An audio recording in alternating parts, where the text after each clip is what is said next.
ট্রেনের মহিলা কামরায় মহিলারাই যাতায়াত করবে, এ ব্যাপারে কোনো দ্বিমত থাকতে পারে না। কোনো সুযোগ সন্ধানী বিকৃত রুচির পুরুষ মহিলা বগিতে উঠলে মহিলারা দলবদ্ধভাবে তার প্রতিবাদ করুন, আমরা তাদের পূর্ণ সমর্থন করি।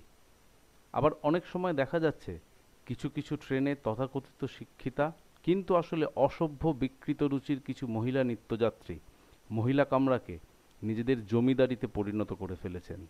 একে রূপান্তরিত করেছেন বাঘের খাঁচায়। তাদের শিকার থেকে বৃদ্ধ এমনকি বালক পর্যন্ত রেহাই পায় না। কোনো বৃদ্ধ বা বালক নিরুপায় হয়ে লেডিস কম্পার্টমেন্টে উঠলে তাদের যে কি করুণ পরিণতি হয় তা আমরা কাগজে প্রায়ই পড়ি। আমরাও এ ঘটনাগুলোকে স্বাভাবিক বলেই মেনে নিয়েছি। ব্যাপারটা যেন এই, বাঘের খাঁচায় যে ঢুকবে তার ভয়ঙ্কর পরিণতির জন্য সে ব্যক্তি নিজেই দায়ী, বাঘ নয়। গত 11ই সেপ্টেম্বর বুধবার বিকেল 4টে কাটোয়া শিয়ালদহ লোকালে পিছনের লেডিস কম্পার্টমেন্টে এমনই এক ঘটনা ঘটেছিল। ট্রেনে অসম্ভব ভিড়ের জন্য কালনার এক কিশোর ছাত্র মা, পিসি ও দিদির সঙ্গে লেডিস কম্পার্টমেন্টে উঠতে বাধ্য হয়েছিল। ট্রেন ছাড়ার কিছুক্ষণের মধ্যেই নিত্যযাত্রীদের কয়েকজন কামরাটিকে করে তুললেন বাঘের খাঁচা। জানা গেল তাদের অধিকাংশই শিক্ষিকা। চলল ছেলেটির ওপর 1.5 ঘন্টা ধরে নিষ্ঠুর মানসিক নিপীড়ন। এই নাটিকাটিতে তারই কিছুটা মাত্র প্রকাশ করা সম্ভব হলো। বাবা, ট্রেনে কি ভিড় রে? আরে শুনলে না, ব্লক ছিল, আগের দুটো ট্রেন নেই তো, তাই এত ভিড়। ওরে বাবা, জেনারেলে তো ওঠাই যাবে না দেখছি। দেখো লেডিসে ভিড় অনেক কম, চলো চলো লেডিসে উঠি। এই না না, টুকাই আছে না, লেডিসে উঠলে ঝামেলা হবে। না না, আমি লেডিসে যাব না। ওরে এখন 4টে বাজে, পরের ট্রেনে কালনা ফিরতে অনেক রাত হয়ে যাবে। ওইটুকু ছেলেকে ভরসা করে 3 জন মহিলা, রাত হলে রিস্ক হয়ে যাবে কিন্তু। আরে চলো তো লেডিসেই উঠি। অতটুকু ছেলে এখনো ভালো করে গোপ দাঁড়িয়ে বেরোয়নি, এই ট্রেন ছেড়ে দিলে স্টেশনেই রাত কাটাতে হবে।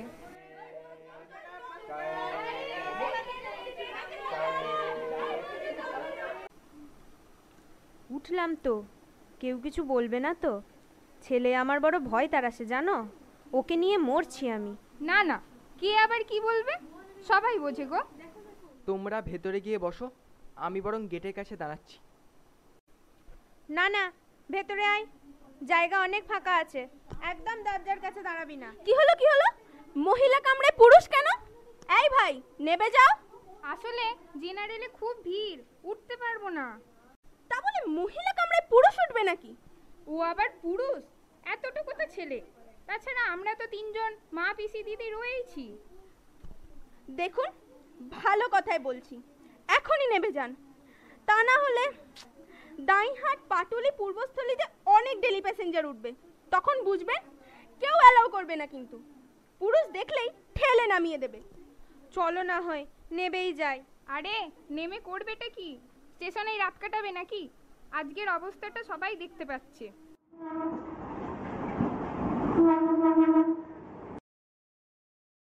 কি রে, কি ব্যাপার?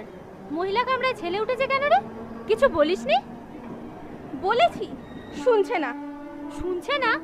এই ছেলে, নেমে যাও। কি হলো, শুনতে পাচ্ছ না? এই শোনো, পরের স্টেশনে না নামলে ঘাট ধরে নামিয়ে দেব। দেখুন, ওকে নামিয়ে দেবেন না, ও আমার ছেলে, নেবে গেলে কালনা ফিরতে অনেক রাত হয়ে যাবে। ওটা আপনাদের প্রবলেম, আমরা কি করতে পারি? দেখুন, জানি এটা আইন বিরুদ্ধ কাজ, তবু আপনারা একটু মেনে নিলে আমরা নিশ্চিন্তে কালনা পৌঁছতে পারি। আসলে ওকে নিয়ে আপনাদের কোনো সমস্যা হবে না, ওর বয়স 14-15-র বেশি নয়, ও স্কুলে পড়ে। এর প্রমাণ কি? কিন্তু স্কুলে ভালো পড়াশোনা করে। ও মা, তাতে কি হলো? হ্যাঁ, তো পড়াশোনা, ভালো পড়াশোনা বলে না সব ছাড় হয়ে গেল।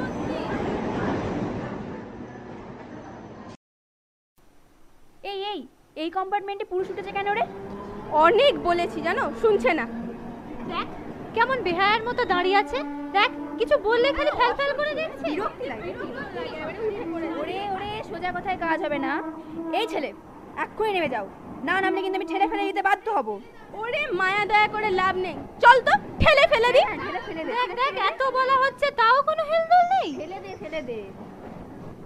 দিদি বলছি কি, ওইটুকু ছেলে, আবার অন্ধকার হয়ে গেছে, যাবেই বা কোথায়, থাকুক না, অসুবিধা কি? কি হলো কি হলো, এই শুনুন, এই ছেলে কি আপনার কেউ হয় নাকি?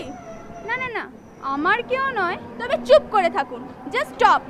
এই শোনো, এই ছেলে এবার কিন্তু সত্যি তোমায় ঠেলে ফেলে দেবো।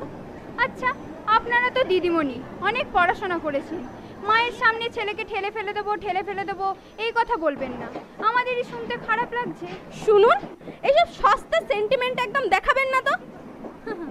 এই করেই তো দেশটা শেষ হচ্ছে। জানতো বছরে একদিন, যদি রোজ যেতে হতো তাহলে বুঝতে পারতেন যন্ত্রণাটা কোথায়।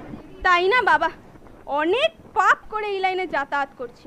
সত্যি বাবা, দেখ দেখ এখনো পর্যন্ত কিন্তু নামলো না। হ্যাঁ ঠিক আছে, গাড়ি নবদ্বীপ ঢুকছে, এবার পুলিশ দিয়ে নামাবো।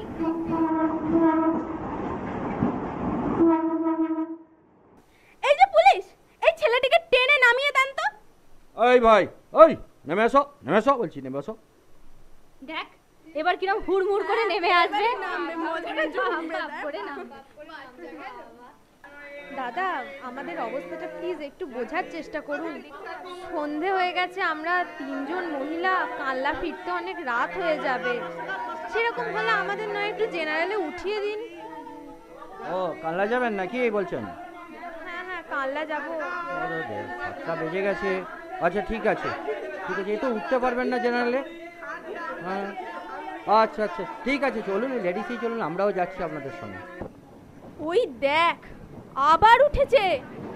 ওরে পুলিশই তো তুললো, দেখলি না? ওমা তাই নাকি? অমনি অমনি বোঝাপড়া হয়ে গেল। দেখ 5 টাকা দিয়ে দিয়েছে পেছন থেকে। কি হলো দাদা, ছেলেটিকে আবার তুললেন কেন? আরে দিদি, ট্রেনের অবস্থাটা একটু দেখুন। আরে আজকে তো ব্লক ছিল না, দুটো ট্রেন নেই। দেখুন ট্রেনে তিল ধারণের জায়গা নেই।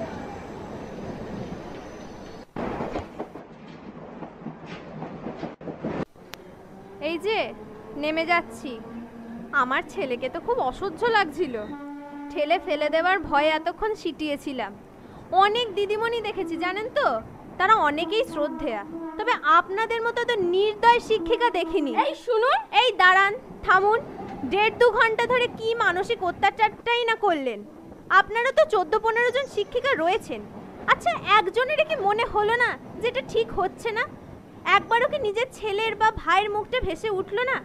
এত নির্দয়, এত অমানবিক। প্রকৃতি প্রতিশোধ নেবেই, দেখে নেবেন। দয়া করে মায়ের মতো আচরণ করতে শিখুন, তাহলে ছাত্রছাত্রীরা অন্তত বাঁচবে। এই ঘটনাটির পরের ঘটনা। মানসিকভাবে বিধ্বস্ত পরিবারটি, বিশেষ করে ওই ছাত্রটি 2-3 দিন এক ভয়ঙ্কর মানসিক ট্রমার মধ্যে ছিল, পরে ধীরে ধীরে স্বাভাবিক হয়েছে। আমরা এই ঘটনাটির নাট্যরূপ দিলাম এই কারণেই যে যেন আর কোনো কিশোর এই বর্বরতার শিকার না হয়। এই নাটকে যারা প্রত্যক্ষ বা পরোক্ষভাবে অংশগ্রহণ করেছেন তারাও কিন্তু শিক্ষক শিক্ষিকা ও ছাত্রছাত্রী।